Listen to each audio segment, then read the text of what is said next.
जोहार मध्य प्रदेश। राम राम। सेवा जोहार। मोर सगा जनजाति बहन भाई ला स्वागत जोहार करता हूं तमारो स्वागत करूं। तमाम साम की कम छो। मालथन आप सबान सो मिलन बड़ी खुशी हुई रही है। आप सबान थन फिर सी राम राम। मध्य प्रदेश के राज्यपाल श्री मंगूभाई पटेल, जिन्होंने अपना पूरा जीवन आदिवासियों के कल्याण के लिए खपा दिया, वे जीवन भर आदिवासियों के जीवन के लिए सामाजिक संगठन के रूप में, सरकार में मंत्री के रूप में एक समर्पित आदिवासियों के सेवक के रूप में रहे। और मुझे गर्व है कि मध्य प्रदेश के पहले आदिवासी गवर्नर, इसका सम्मान श्री मंगूभाई पटेल के खाते में जाता है। मंच पर विराजमान मध्य प्रदेश के मुख्यमंत्री श्रीमान शिवराज सिंह चौहान जी, केंद्रीय मंत्रिमंडल में मेरे सहयोगी नरेंद्र सिंह तोमर जी, ज्योतिरादित्य सिंधिया जी, वीरेंद्र कुमार जी, प्रहलाद पटेल जी, फगन सिंह कुलस्ते जी, एल मुरुगन जी, एमपी सरकार के मंत्रीगण, संसद के मेरे सहयोगी सांसदगण, विधायकगण और मध्य प्रदेश के कोने कोने से हम सभी को आशीर्वाद देने आए जनजातीय समाज के मेरे प्यारे भाइयों और बहनों, आप सभी को भगवान बिरसा मुंडा के जन्मदिन पर बहुत बहुत शुभकामनाएं। आज का दिन पूरे देश के लिए, पूरे जनजातीय समाज के लिए बहुत बड़ा दिन है। आज भारत अपना पहला जनजातीय गौरव दिवस मना रहा है।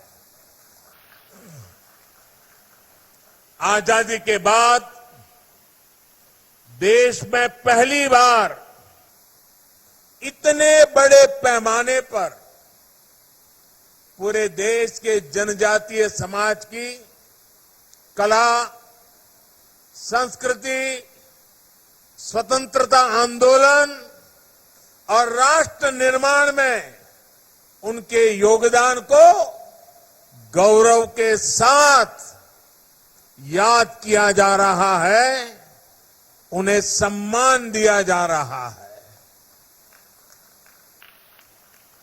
आजादी के अमृत महोत्सव में इस नए संकल्प के लिए मैं पूरे देश को बहुत बहुत बधाई देता हूं। मैं आज यहां मध्य प्रदेश के जनजातीय समाज का आभार भी व्यक्त करता हूं।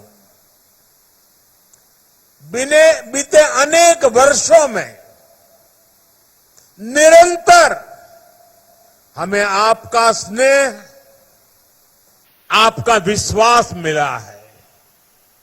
ये स्नेह हर पल और मजबूत होता जा रहा है।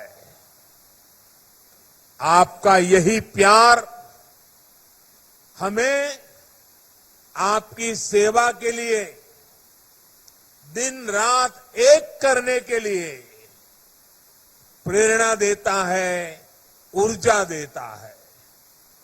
साथियों, इसी सेवा भाव से ही आज आदिवासी समाज के लिए शिवराज जी की सरकार ने कई बड़ी योजनाओं का शुभारंभ किया है। और आज जब कार्यक्रम के प्रारंभ में मेरे आदिवासी जनजातीय समूह के सभी लोग अलग अलग मंच पर गीत के साथ, धुन के साथ अपनी भावनाएं प्रकट कर रहे थे, मैंने प्रयास किया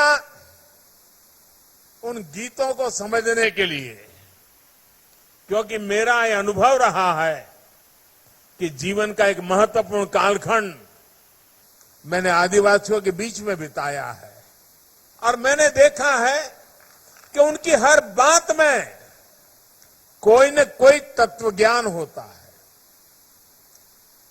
पर्पज ऑफ लाइफ आदिवासी अपने नाच गान में, अपने गीतों में, अपनी परंपराओं में बखूबी प्रस्तुत करते हैं। और इसलिए आज के इस गीत के प्रति मेरा ध्यान जाना बहुत स्वाभाविक था। और मैंने जब गीत के शब्दों को बारीकी से देखा तो मैं गीत को तो नहीं दोहरा रहा हूं, लेकिन आपने जो कहा शायद देश भर के लोगों को आपका एक एक शब्द जीवन जीने का कारण, जीवन जीने का इरादा, जीवन जीने के हेतु बखूबी प्रस्तुत करता है।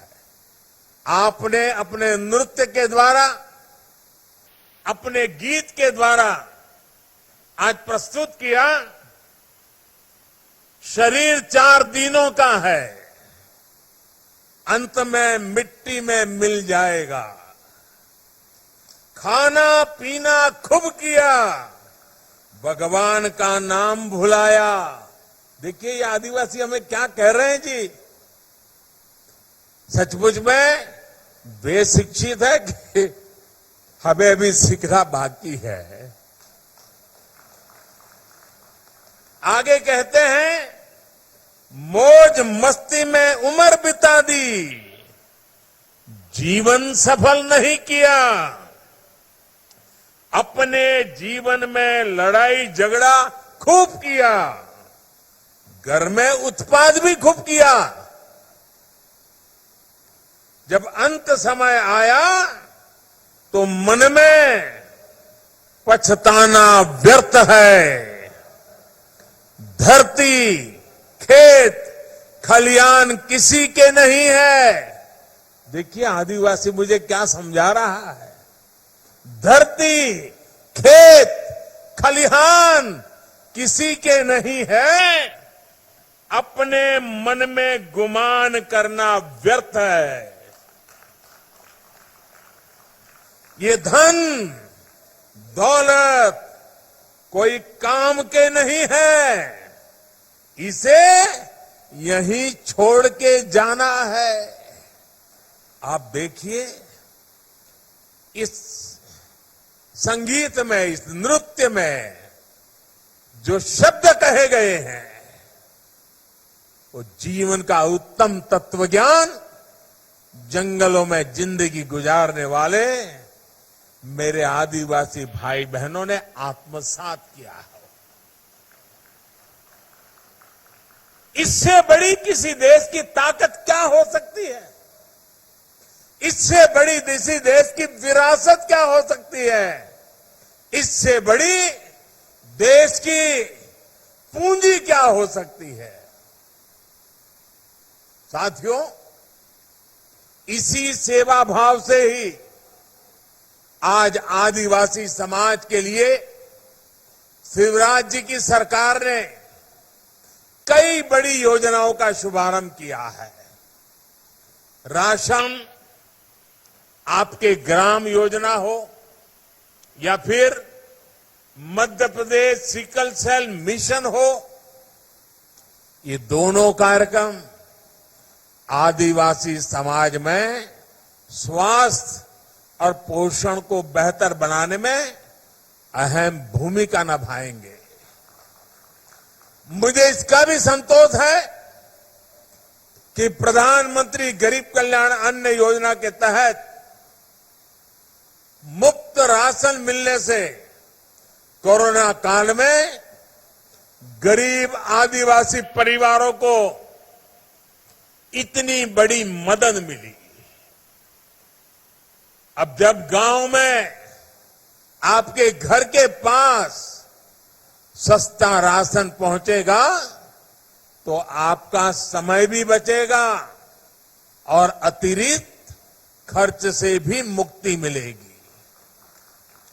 आयुष्मान भारत योजना से पहले ही अनेक बीमारियों का मुफ्त इलाज आदिवासी समाज को मिल रहा है, देश के गरीबों को मिल रहा है। मुझे खुशी है कि मध्य प्रदेश में जनजातीय परिवारों में तेजी से मुफ्त टीकाकरण भी हो रहा है। दुनिया के पढ़े लिखे देशों में भी टीकाकरण को लेकर के सवालिया निशान लगाने की खबरें आती हैं, लेकिन मेरा आदिवासी भाई बहन टीकाकरण के महत्व को समझता भी है, स्वीकारता भी है और देश को बचाने में अपनी भूमिका अदा कर रहा है। इससे बड़ी समझदारी क्या होती है? 100 साल की सबसे बड़ी महामारी से सारी दुनिया लड़ रही है। सबसे बड़ी महामारी से निपटने के लिए जनजातीय समाज के सभी साथियों का वैक्सीनेशन के लिए आगे बढ़कर आना सचमुच में यह अपने आप में गौरवपूर्ण घटना है। पढ़े लिखे शहरों में रहने वाले लोगों ने मेरे इन आदिवासी भाइयों से बहुत कुछ सीखने जैसा है। साथियों, आज यहां भोपाल आने से पहले मुझे रांची में झारखंड भगवान बिरसा मुंडा स्वतंत्रता सेनानी म्यूजियम का लोकार्पण करने का सौभाग्य मिला है।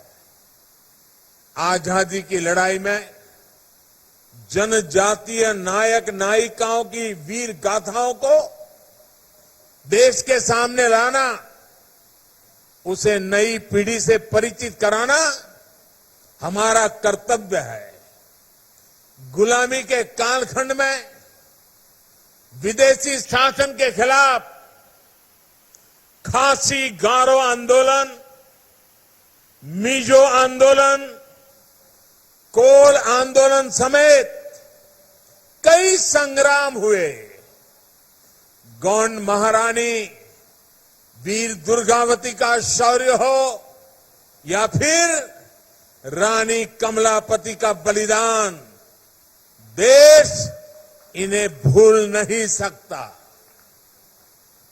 वीर महाराणा प्रताप के संघर्ष की कल्पना उन बहादुर भीलों के बिना नहीं की जा सकती जिन्होंने कंधे से कंधा मिलाकर राणा प्रताप के साथ लड़ाई के मैदान में अपने आप को बलि चढ़ा दिया था।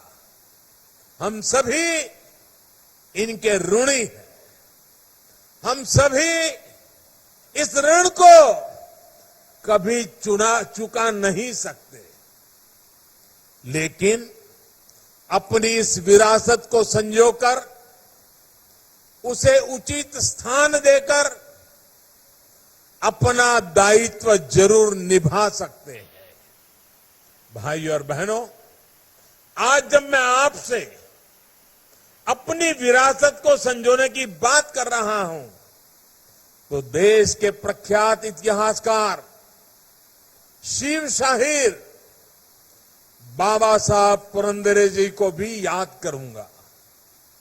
आज ही सुबह पता चला वे हमें छोड़ करके चले गए, उनका देहावसान हुआ। पद्म विभूषण बाबा साहब पुरंदरे जी ने छत्रपति शिवाजी महाराज के जीवन को, उनके इतिहास को सामान्य जन तक पहुंचाने में जो योगदान दिया है वो अमूल्य है। यहां की सरकार ने उन्हें कालिदास पुरस्कार भी दिया था। छत्रपति शिवाजी महाराज के जिन आदर्शों को बाबा साहब पुरंदरे जी ने देश के सामने रखा, वो आदर्श हमें निरंतर प्रेरणा देते रहेंगे। मैं बाबा साहब पुरंदरे जी को अपनी भावभीनी श्रद्धांजलि देता हूं। साथियों, आज जब हम राष्ट्रीय मंचों से राष्ट्र निर्माण में जनजातीय समाज के योगदान की चर्चा करते हैं तो कुछ लोगों को जरा हैरानी होती है। ऐसे लोगों को विश्वास ही नहीं होता कि जनजातीय समाज का भारत की संस्कृति को मजबूत करने में कितना बड़ा योगदान रहा है। इसकी वजह यह है कि जनजातीय समाज के योगदान के बारे में या तो देश को बताया ही नहीं गया,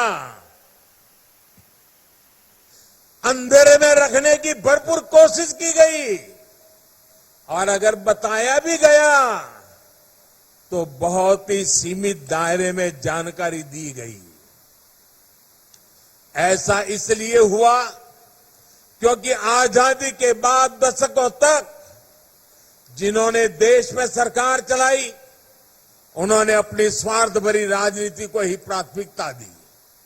देश की आबादी का करीब करीब 10% होने के बावजूद दशकों तक जनजातीय समाज को, उनकी संस्कृति, उनके सामर्थ्य को पूरी तरह नजरअंदाज कर दिया गया। आदिवासियों का दुख, उनकी तकलीफ, बच्चों की शिक्षा, आदिवासियों का स्वास्थ्य उन लोगों के लिए कोई मायने नहीं रखता था। साथियों, भारत की सांस्कृतिक यात्रा में जनजातीय समाज का योगदान अटूट रहा है। आप ही बताइए, जनजातीय समाज के योगदान के बिना क्या प्रभु राम के जीवन में सफलताओं की कल्पना की जा सकती है? बिल्कुल नहीं। वनवासियों के साथ बिताए समय ने एक राजकुमार को मर्यादा पुरुषोत्तम राम बनाने में अहम योगदान दिया है। वनवास के उसी कालखंड में प्रभु राम ने वनवासी समाज की परंपरा, रीति रिवाज, रहन सहन के तौर तरीके, जीवन के हर पहलू से प्रेरणा पाई थी। साथियों, आदिवासी समाज को उचित महत्व न देकर, प्राथमिकता न देकर पहले की सरकारों ने जो अपराध किया है उस पर लगातार बोला जाना आवश्यक है। हर मंच पे चर्चा होना जरूरी है।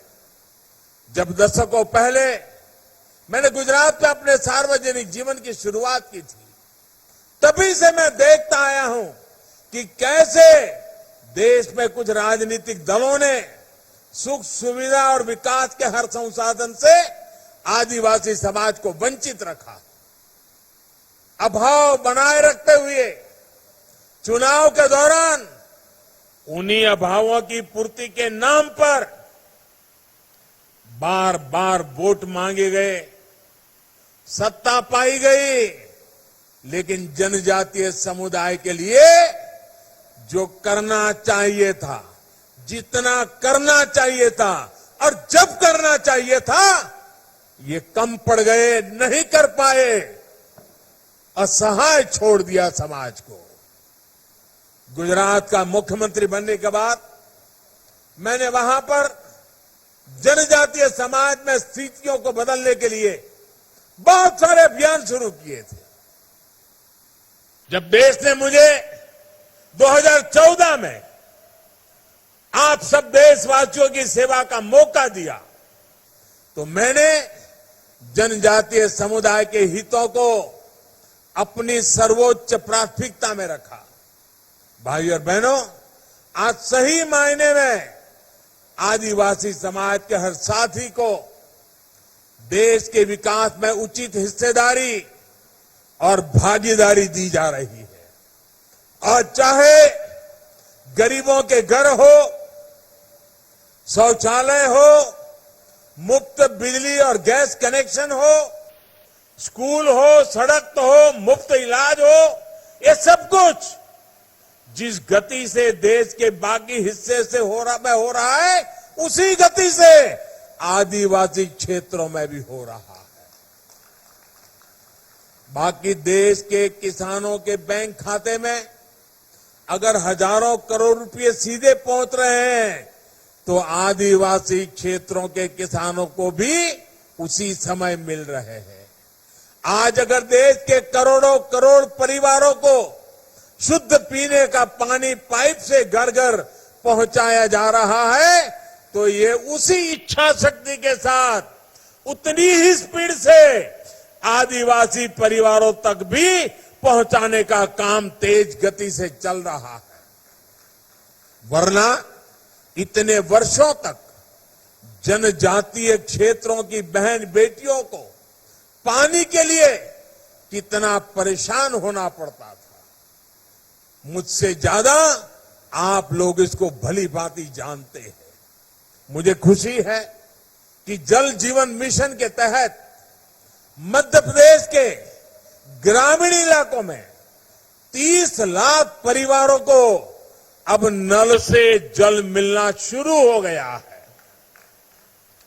और इसमें भी ज्यादातर हमारे आदिवासी इलाकों के ही है।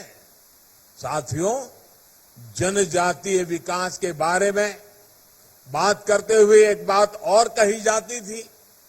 कहा जाता था जनजातीय क्षेत्र भौगोलिक से बहुत कठिन होते हैं। कहा जाता था कि वहां सुविधाएं पहुंचाना मुश्किल होता है। ये सारा बहाना काम न करने के बहाने थे। यही बहाना करके जनजातीय समाज में सुविधाओं को कभी प्राथमिकता नहीं दी गई, उन्हें अपने भाग्य पर छोड़ दिया गया। साथियों, ऐसे ही राजनीति, ऐसी ही सोच के कारण आदिवासी बाहुल्य वाले जिले विकास की बुनियादी सुविधाओं से भी वंचित रह गए। अब कहां तो इनके विकास के लिए कोशिशें होनी चाहिए थी, लेकिन इन जिलों पर पिछड़े होने का एक टैग लगा दिया गया। भाई और बहनों, कोई राज्य, कोई जिला, कोई व्यक्ति, कोई समाज विकास की दौड़ में पीछे नहीं रहना चाहिए। हर व्यक्ति, हर समाज आकांक्षी होता है, उसके सपने होते हैं। सालों साल वंचित रखे गए इन्हीं सपनों, इन्हीं आकांक्षाओं को उड़ान देने की कोशिश आज हमारी सरकार की प्राथमिकता है। आपके आशीर्वाद से आज उन 100 से अधिक जिलों में विकास की आकांक्षाओं को पूरा किया जा रहा है। आज जितनी भी कल्याणकारी योजनाएं केंद्र सरकार बना रही है, उनमें आदिवासी समाज बाहुल्य आकांक्षी जिलों को प्राथमिकता दी जा रही है। आकांक्षी जिले या फिर ऐसे जिले जहां अस्पतालों का अभाव है, वहां 150 से अधिक मेडिकल कॉलेज स्वीकृत किए जा चुके हैं। साथियों, देश का जनजातीय क्षेत्र संसाधनों के रूप में, संपदा के मामले में हमेशा समृद्ध रहा है। लेकिन जो पहले सरकार में रहे वो इन क्षेत्रों के दोहन की नीति पर चले। हम इन क्षेत्रों के सामर्थ्य के सही इस्तेमाल की नीति पर चल रहे हैं।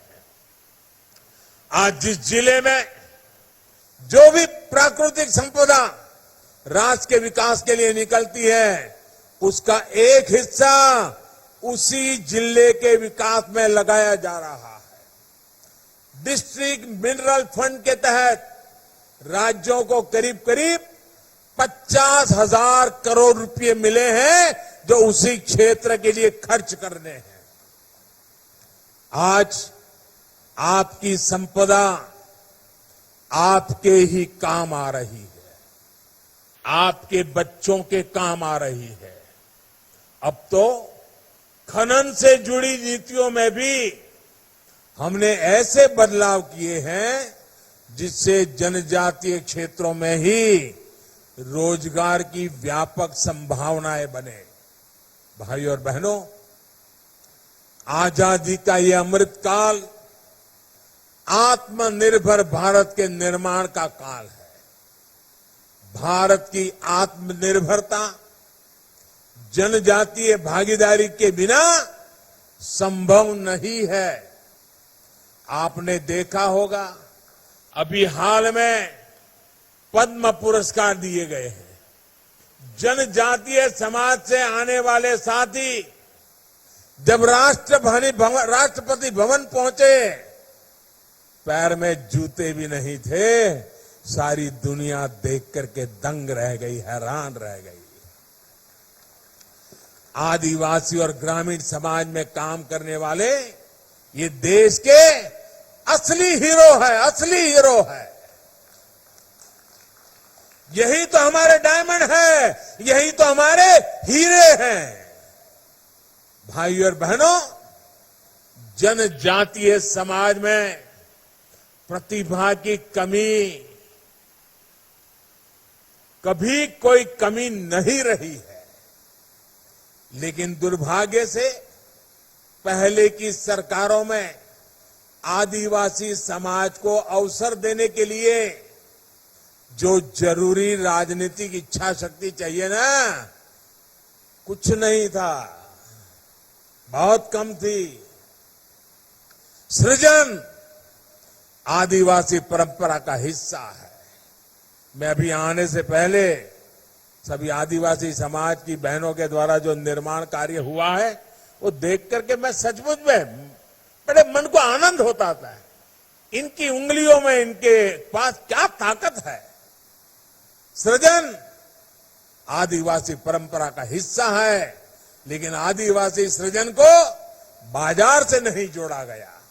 आप कल्पना कर सकते हैं, बांस की खेती जैसी छोटी और सामान्य सी चीज को कानूनों के मकर जाल में फंसा कर रखा गया था।